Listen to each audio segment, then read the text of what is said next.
వాగర్ధాయో సంపృక్తో వాగర్ధ ప్రతిపత్తయే జగతః పితరౌ వందే Parvati పరమేశ్వరౌ. Shri Mata Telugu YouTube channel ప్రేక్షకులందరికీ కూడా నా హృదయపూర్వకంగా నమస్కారాలు.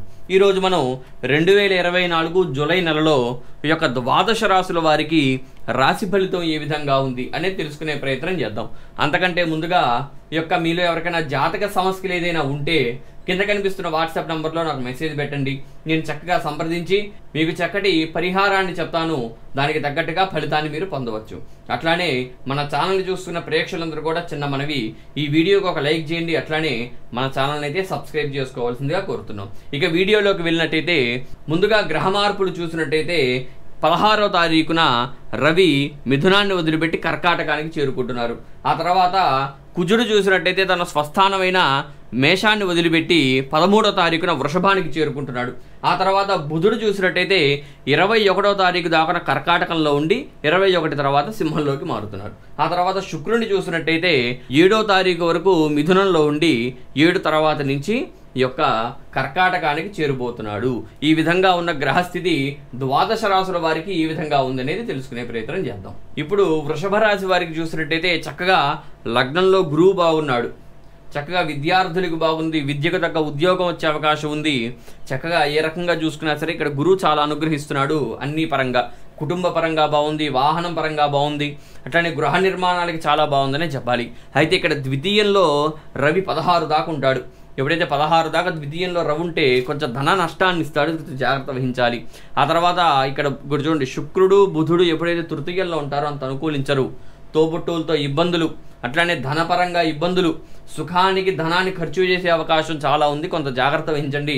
ఈ మాసం యొక్క వృషభ రాశి వారికి ధన ఖర్చు బాగా ఉండే అవకాశం ఉంది. ఆ తర్వాత చూసినట్టయితే పంచమంలో కేతు ఉన్నాడు. సంతానపరంగా చిన్న ఇబ్బందులు ఉంటాయి, చికాకులు, కొన్ని భార్యాభర్తలకి చికాకులు ఇబ్బందులు ఉంటాయి. కొంత జాగ్రత్త వహించడం చాలా మంచిది. ఆ తర్వాత దశమంలో శని ఉన్నాడు. ఎప్పుడైతే దశమంలో శని ఉంటాడో మీ కష్టానికి తగ్గట్టుగా ఫలితాన్ని ఇస్తాడు.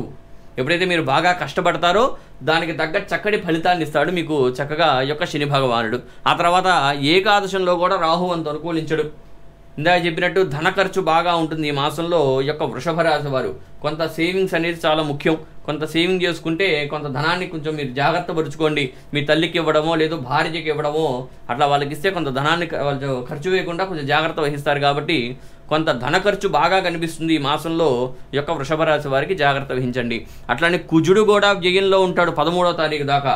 ఎప్పుడైతే కుజుడు కూడా వ్యయంలో ఉంటాడో ఇక్కడ కూడా కొంచెం బలం తగ్గడం, వీలో శక్తి తగ్గడం, అనారోగ్య సమస్యకి ధనాన్ని ఖర్చు చేయడం, ఇట్లాంటివన్నీ కూడా కనిపిస్తున్నాయి. చాలా జాగ్రత్త వహించడం చాలా మంచిదన్నమాట. ఇక్కడ చక్కగా గురువు అనుగ్రహం బాగుంది, శని అనుగ్రహం ఎంతో బాగుంది. ఎట్లనే 16 తర్వాత రవి అనుగ్రహం కూడా బాగుంటుంది. ఎప్పుడైతే 16 తర్వాత రవి ఎప్పుడైతే తృతీయంలోకి వెళ్తారో చక్కగా రవి అనుగ్రహం కూడా బాగుందనే చెప్పాలి. కాబట్టి ఏదైనా సరే కొంత జాగ్రత్త వహించండి ఖర్చు చేసే విషయంలో. ఈ యొక్క వృషభ రాశి వారు వీరు చేసుకోవాల్సిన పరిహారం ఏమిటయ్యా అంటే వీరు చక్కగా కుజుడికి ఆరాధన చేయడం చాలా మంచిది. కుజుడు వ్యయంలో ఉన్నాడు కదా, వ్యయాధిపతి వ్యయంలో కుజుడు అంత అనుగ్రహించట్లేదు. కాబట్టి కొంత మీరు కుజుడికి ఆరాధన చేయండి. చక్కగా సుబ్రహ్మణ్యేశ్వర స్వామికి ఆరాధన చేయడం చక్కగా ఈ మాసంలో బాగుంటుంది. కాబట్టి ఎట్లా చూసినా వృషభ రాశి వారికి ఈ మాసం అంతా కూడా ఖర్చులు బాగా కనిపిస్తున్నాయి. కాబట్టి కొంత జాగ్రత్త వహించడం చాలా మంచిది. చూశారు కదా వృషభ రాశి వారు ఈ యొక్క జూలై నెలలో రాశి ఫలితం. మీరు ఎవరైనా వృషభ రాశి వారు ఎవరైనా ఉంటే ఖచ్చితంగా ఈ వీడియోకి ఒక లైక్ చేయండి. అట్లానే మన ఛానల్ అయితే సబ్స్క్రైబ్ చేసుకోండి. ఇక సెలవు.